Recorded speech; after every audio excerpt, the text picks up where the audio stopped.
എൻ്റെ പേര് അഷ്ടമി എന്നാണ്. ഞാൻ കേശവാസുരത്തു നിന്നാണ് വരുന്നത്. എൻ്റെ ഒരു കൊളീഗ് വഴിയാണ് ഞാനിവിടെ ജിൽദ ആയുർവേദിക്സ് എന്ന് പറഞ്ഞൊരു ക്ലിനിക് ഉണ്ടെന്നും ഇവിടെ പോസ്റ്റ് നേറ്റൽ ട്രീറ്റ്മെൻറ്റ് ഉണ്ടെന്നും അറിയുന്നത്. അങ്ങനെ 14 ഡേയ്സിലേക്കുള്ള ട്രീറ്റ്മെൻറ്റാണ് ഞാൻ ചൂസ് ചെയ്തത്. ഫിസിക്കലി ആൻഡ് മെൻ്റലി നമുക്ക് നല്ലപോലെ റിഫ്രഷിങ്ങും ബോഡി സ്ട്രെസ് ഫ്രീ ആവുന്ന ഒരു ട്രീറ്റ്മെൻ്റ് ആയിരുന്നു. സ്റ്റാഫ്സ് ആയാലും ഡോക്ടേഴ്സ് ആയാലും തെറാപ്പിസ്റ്റ് ആയാലും എല്ലാവരും നല്ല കോപ്പറേറ്റീവ് ആൻഡ് ഡെഡിക്കേറ്റഡ് ആണ്. നമ്മുടെ ബോഡിയിലുള്ള എന്തെങ്കിലും പെയിനോ അങ്ങനെ എന്തെങ്കിലും ഉണ്ടെങ്കിൽ തന്നെ അത് ഏകദേശം എല്ലാ രീതിയിലും അത് കുറയും. നമുക്ക് നല്ല റിഫ്രഷ്മെൻറ്റ് കിട്ടുകയും ചെയ്യും. ഹോംലി ഫീലിംഗ് ആണ്. പിന്നെ കുഞ്ഞിൻ്റെ കാര്യം ഇവർ കുളിപ്പിക്കുകയും ബാക്കി കാര്യങ്ങളെല്ലാം ചെയ്യും.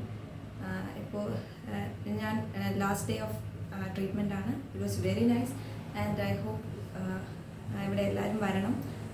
ഇവിടുത്തെ ട്രീറ്റ്മെൻറ്റ് അറിഞ്ഞാൽ മാത്രമേ നമുക്ക് ബാക്കി കാര്യങ്ങളെല്ലാം ഫീൽ ചെയ്യാൻ പറ്റത്തുള്ളൂ. അതുകൊണ്ട് please do visit and do support.